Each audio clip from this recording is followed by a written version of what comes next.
भोला सुबह सुबह अपने कुल्हाड़ी को लेकर जंगल की ओर जाने लगा। भोला रोज लकड़ियां तोड़कर लाता और गांव में जाकर बेचता।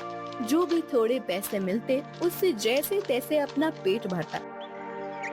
उस दिन जब भोला लकड़ी काटने गया, उसने देखा कि बहुत सारे पेड़ पहले से ही कटे हुए हैं। फिर अरे ये क्या, लगता है आज कलुआ मुझसे पहले आकर लकड़ियां तोड़कर चला गया। वैसे भी कलुआ को तो मुझसे बहुत ज्यादा लकड़ियों की जरूरत होती है, इसीलिए आया होगा। चलो अब जंगल के और अंदर जाना होगा। भोला और अंदर चला गया। उसने देखा कि बीच जंगल में बहुत से पेड़ थे। उन पेड़ों को देखकर अरे वाह, यहाँ पर तो बहुत सारे पेड़ हैं। अगले 2 महीनों तक भी रोज लकड़ियाँ काटूं तो भी कम नहीं पड़ेंगी। भोले ने पेड़ काटने के लिए कुल्हाड़ी उठाई। तभी उसने देखा कि ऊपर एक बंदरिया अपने नवजात बच्चे के साथ उस पेड़ पर बैठकर फल खा रही थी। वो बंदरिया इतने प्यार से अपने बच्चे को पकड़कर बैठी थी कि उनका प्यार देखकर भोला रुक गया। ये क्या करने जा रहा था मैं? अगर मैंने ये पेड़ काट दिया, माँ बंदरिया और उसके बच्चे का घर टूट जाएगा। नहीं, मुझे ऐसा नहीं करना चाहिए। शायद इस पेड़ पर बहुत सारे फल हैं, इसीलिए ये बंदरिया यहाँ रहती होगी। चलो मैं कोई ऐसा पेड़ काटता हूँ जिस पर किसी जानवर या पंछी का घर ना हो। भोला और आगे चला गया। उसने अपनी जरूरत के अनुसार लकड़ियाँ काटी और उन्हें बेचने चला गया। ऐसे ही दिन बीतते रहते हैं। भोला रोज उस बंदरिया और उसके बच्चे को देखता। कभी कभी भोला बंदरिया को खिलाने के लिए घर से रोटी भी ले आता। एक दिन जब भोला लकड़ी काटने गया, तब उसने देखा कलुआ उसी पेड़ पर कुल्हाड़ी चला रहा था जिस पेड़ पर उस बंदरिया रहती थी। कलुआ को उस पेड़ को काटते देख, अरे कलुआ, ये क्या कर रहे हो? ये कैसा सवाल है?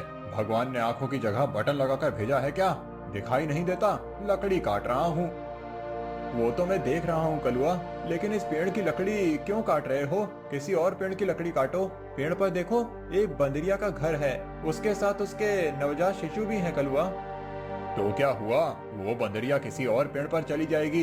इतने सारे पेड़ तो हैं। लेकिन कलुआ, लेकिन वेकिन कुछ नहीं। चल निकल जा यहाँ से। आया बड़ा मुझे सिखाने वाला। और सुन, इस पेड़ को तो पूरा मैं ही काटूंगा। ये ध्यान रखना, तुझे चाहिए तो कहीं और चला जा, नहीं तो ये देख रहा है ना कुल्हाड़ी, मुझे जरा सी भी देर नहीं लगेगी इस कुल्हाड़ी को तुझ पर चलाने में। कलुआ पेड़ काटने लगा। भोला बेचारा चाह कर भी कुछ नहीं कर पाया और आगे चला गया। दोपहर के समय जब भोला जंगल से लौट रहा था, तब सपने देखा कि कलुआ ने वो पूरा पेड़ काट डाला था। भोला को बहुत बुरा लग रहा था। तभी उसकी नजर पेड़ के एक बड़े लकड़ी के नीचे गई। वो बंदरिया उस लकड़ी के नीचे मरी पड़ी हुई थी। उसे देख भोला के आंखों में आंसू बहने लगे। भोला को लग रहा था कि शायद उसके बच्चे की भी मौत हो गई है। भोला उस बंदरिया के पास गया। तभी उसने देखा कि बंदरिया ने मरते हुए भी अपने बच्चे को अपने गोद में सुरक्षित रखा था। हे भगवान, तेरी महिमा अपरंपार है। इस बंदरिया ने मरते हुए भी अपने बच्चे को गोद में सुरक्षित रखा है। सच में माँ आखिर माँ ही होती है। लेकिन अब इस बच्चे का क्या होगा? कलुआ भी कितना दुष्ट है। मैंने बताया था उसे इस पेड़ पर इस बंदरिया का घर है, लेकिन उसने मेरी बात नहीं सुनी। फिर भोला ने गड्ढा खोदकर बंदरिया के शव को उस गड्ढे में डाल दिया। फिर उसके बच्चे को अपने गोद में उठाकर अपने साथ उसे घर ले आया। उस दिन एक बाद से भोला अपने छोटे भाई की तरह उस बंदर को साथ रखने लगा। एक दिन भोला लकड़ी काटने गया था, तब क्यों भोला, सुना है तूने किसी बंदर को पाल रखा है? अरे खुद का पेट तो तुझसे भरता नहीं, अब उस बंदर को क्या खिलाएगा?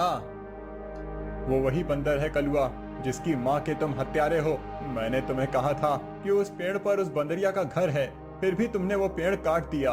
वो बंदरिया पेड़ से गिरकर मर गई, इसीलिए मुझे इंसानियत के नाते उस बंदर को अपने साथ ले जाना पड़ा। अगर मैं उसे नहीं ले जाता तो इस जंगल में ऐसे ही उसकी मौत हो जाती।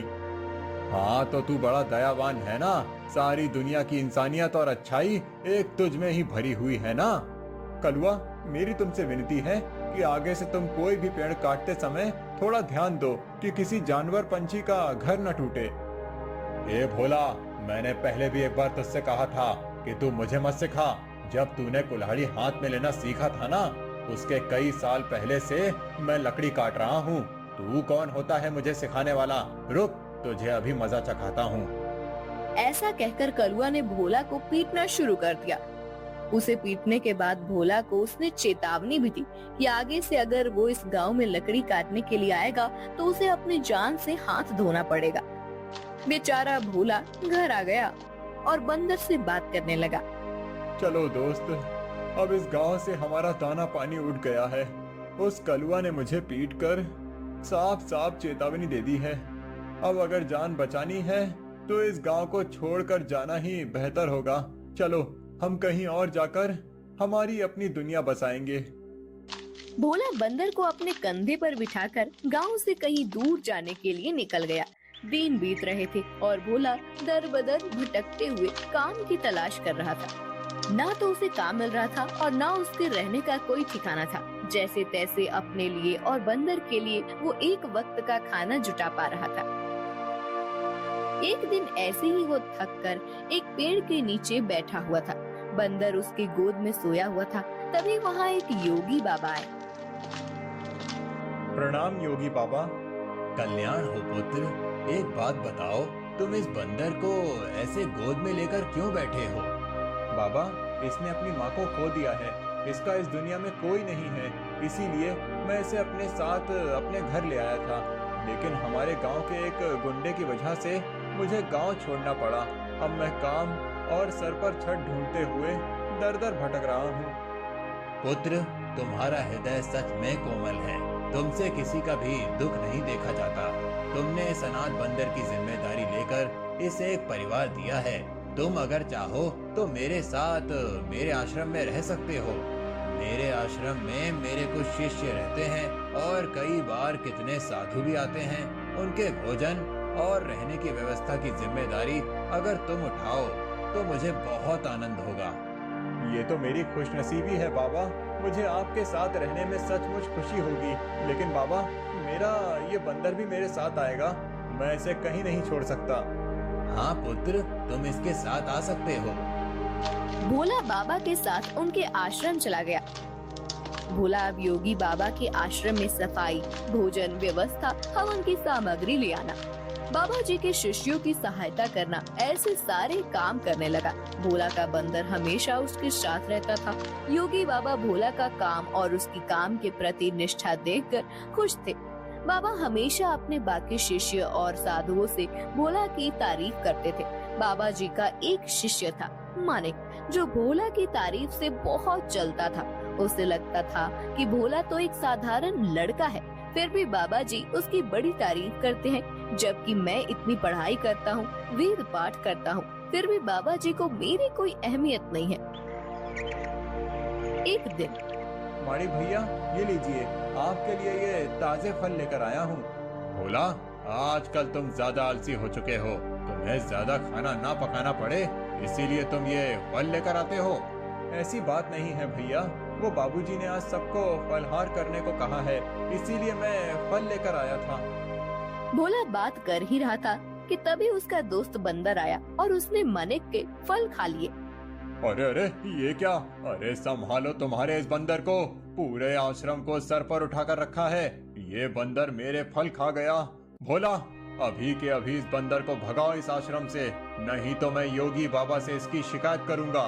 मानिक भैया, मैं आपसे माफी मांगता हूँ और आपके लिए और फल लेकर आता हूँ, लेकिन मेरे इस भाई को मैं अपने से अलग नहीं कर सकता।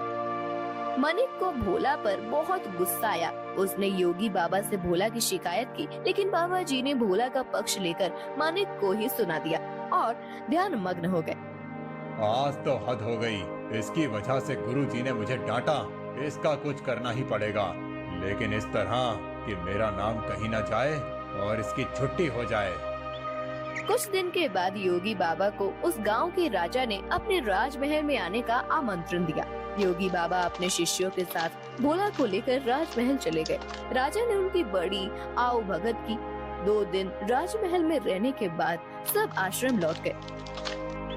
फिर 2 दिन के बाद राजा अपने कुछ दास और प्रधान के साथ आश्रम आए। क्षमा करें बाबूजी, यहाँ आकर आपको कष्ट दे रहा हूँ, लेकिन बात ही ऐसी है कि मुझे स्वयं आपकी भेंट लेने आना पड़ा।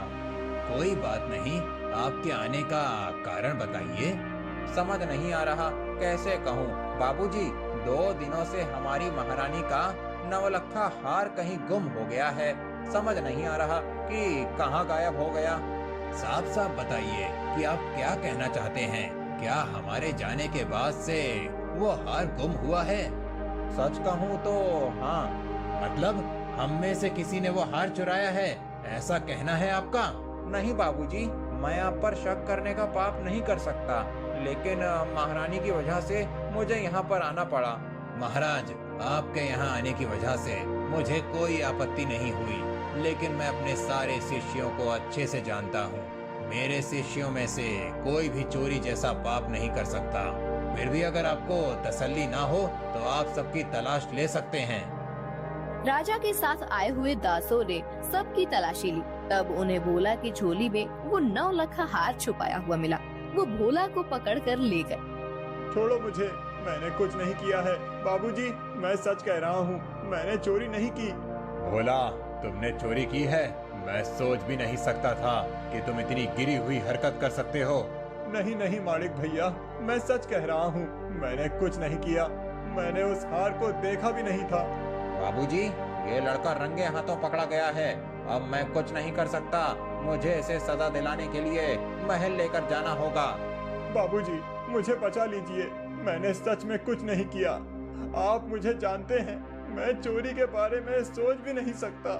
बुरे से बुरे वक्त में भी मैंने चोरी नहीं की, तो अब क्या करूँगा, मेरा विश्वास कीजिए।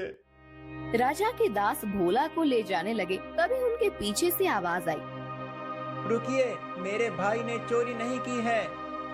सबने पीछे मुड़कर देखा। भोला का बंदर पीछे खड़ा होकर बोल रहा था, महाराज, मेरे भाई ने चोरी नहीं की है। ये हार किसी ने जानबूझकर उसके झोले में डाला है। ये क्या, एक बोलने वाला बंदर? हाँ, मैं एक बोलने वाला बंदर हूँ। मेरे बचपन से लेकर भाई मुझसे बात करते आए हैं। ये रोज मुझसे ढेर सारी बातें करते हैं। उन्हें बोलते हुए देख और उनकी बातें सुनकर ही मैंने बोलना सीखा है। मैं दावे के साथ कह सकता हूँ, मेरे भाई ने चोरी नहीं की है। अच्छा, तो तुम दावे के साथ कह रहे हो, तो तुम्हें ये भी पता होगा कि ये हार जानबूझकर इसकी झोली में किसने डाला? हाँ, मुझे पता है। इस माड़िक ने मेरे भाई के झोले में वो हार डाल दिया था। क्या तुम सच बोल रहे हो? नहीं नहीं बाबूजी, ये झूठ बोल रहा है। मैंने सच में चोरी नहीं की है। तुम्हारी लड़खड़ाती हुई जुबान ने सब सच कह दिया है माड़िक। मैं कभी सोच ही नहीं सकता था कि तुम ऐसा करोगे। सच सच बताओ, तुमने चोरी क्यों की? और उसका इल्जाम बेचारे भोला पर डालकर क्या करना चाहते थे तुम? मानिक ने अपनी जलन के बारे में सब सच सच बाबा जी को बता दिया। महारानी के हार की चोरी के जुर्म में मानिक को पकड़ लिया गया। फिर भोला, तुम्हारा ये बंदर सच में बड़े काम का है। ये हमारे राज्य की बड़ी मदद कर सकता है। मैं चाहता हूँ कि तुम इसके साथ हमारे राज्य के गुप्तचर बन जाओ और हमारे शत्रुओं की गतिविधियों पर नजर रखो। इस बंदर पर किसी को शक नहीं होगा और तुम आसानी से सब पर नजर रख पाओगे। इस काम के बदले में तुम्हें बहुत धन दिया जाएगा। राजा जी की बात भोला को सही लगी। योगी जी ने उसमें हामी भरी। भोला अब राज्य का पहला ऐसा गुप्तचर बन गया जिसका साथी एक बंदर था।